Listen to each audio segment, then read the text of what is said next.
আসসালামু আলাইকুম। আজকে আমাদের টপিক হচ্ছে এলডিও পরিচিতি।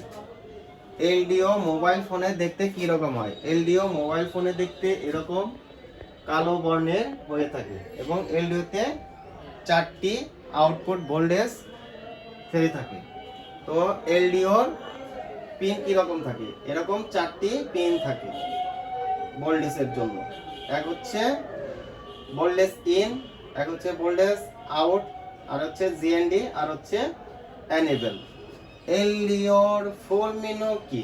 এলডিওর ফুল মেনু হচ্ছে লো ড্রপ আউট।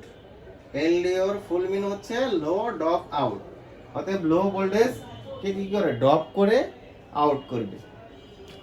যেমন এলডিও প্রত্যেকটা সেকশনে কিভাবে কাজ করে? এলডিওর এক প্রান্তে কি হবে? ভোল্টেজ ইন হবে, আর প্রান্তে ভোল্টেজ আউট হবে।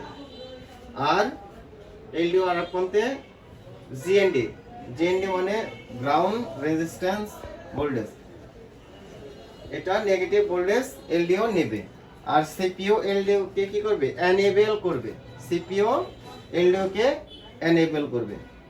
যখন সিপিইউ এলডিও কে এনেবল করবে তখন এলডিও ভোল্টেজ আউট করবে। আর যখন সিপিইউ এনেবল করবে না এলডিও কে, তখন এলডিও কে কোনো ভোল্টেজ সাপ্লাই করবে না। যদি এলডিও এক প্রান্ত থেকে 3.7 ভোল্ট, যদি 3.7 ভোল্ট ইন হয়, অন্য প্রান্তে 3.7ই আউট হবে। যেমন একটি ক্যামেরা কানেক্টরে যদি এলডিও কে সিপিইউ যদি এনেবল করে, এনেবল করার পরে এলডিও ভোল্টেজ আউট করবে। যেমন আপনি যদি ক্যামেরাতে ওপেন করেন, একটি মোবাইল ফোনে ক্যামেরা ওপেন করেন, সেক্ষেত্রে এলডিও সিপিইউ থেকে সিগন্যাল দেবে, তখন এলডিও ভোল্টেজ আউট করবে। আর যখন ক্যামেরা থেকে বের হয়ে যাবেন তখন কিন্তু এলডিও কোনো ভোল্টেজ সাপ্লাই করবে না। তো মোবাইল ফোনে এভাবেই প্রত্যেকটা সেকশনে এলডিও কাজ করে থাকে। তো আশা করি ছোট্ট একটি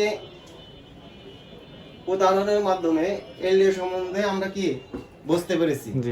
আশা করি সবাই এই সলিউশনের মাধ্যমে এলডিও সম্বন্ধে একটি ছোট্ট ধারণা পেয়েছি। ধন্যবাদ।